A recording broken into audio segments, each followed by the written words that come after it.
আসসালামু আলাইকুম, welcome to Sylhet to London. আমরা এখন আছি সিলেটের কিতা তথা বাংলাদেশের একজন জনপ্রিয় সঙ্গীত শিল্পী সেলিম চৌধুরী আর আসেন আমরা দুইবার নির্বাচিত চেয়ারম্যান অপবাসী টিপু খান মামা।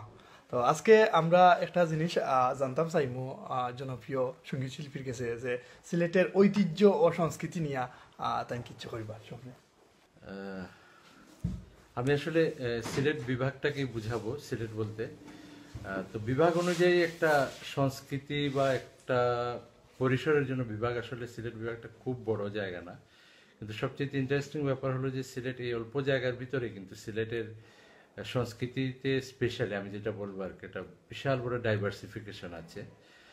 প্রচুর বৈচিত্র্য আছে এই জায়গাতে, এবং এটা কারণ হয়েছে সিলেটের প্রকৃতির কারণে। সিলেটে একদিকে যেমন উঁচু পাহাড় আছে, আরেক দিক থেকে কিন্তু খুব সমতল ভূমি আছে, আবার আরেক দিকে হাওয়ার পানি আছে, মানে পানি, স্থল এবং পাহাড় তিনটারই সমন্বয় থাকার জন্য এখানকার সংস্কৃতিতেও কিন্তু এই ধরনের একটা ভেরিয়েশন আছে। স্পেশালি এখানকার যারা লোকগীতিকার আছেন বা লোকশিল্পী আছেন, তাদের সবার কাজেই এই ধরনের এই ধরনের একটা প্রেজেন্টেশন পাওয়া যায় যে এটার ভিতরে সাংস্কৃতিক একটা বিশাল বড় বৈচিত্র্য আছে।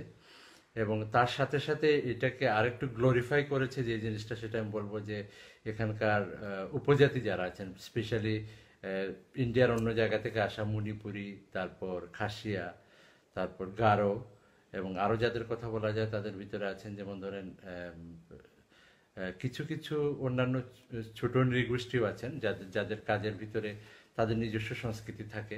তারপর সিলেটে সাঁওতালরাও কিছু আছেন।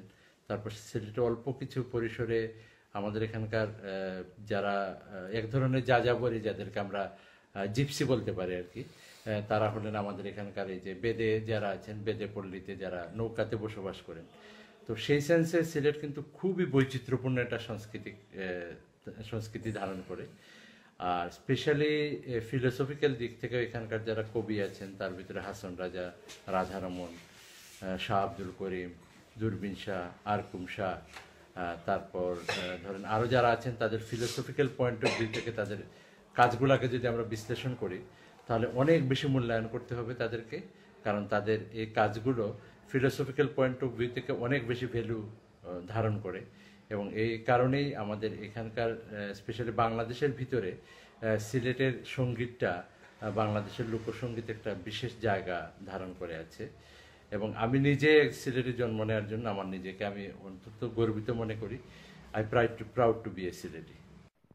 আপনার আমার সিলেট টু লন্ডন সাবস্ক্রাইব করতে ভুলবা না, আর ঘন্টি তো অবশ্যই অন করতে ভুলবা না।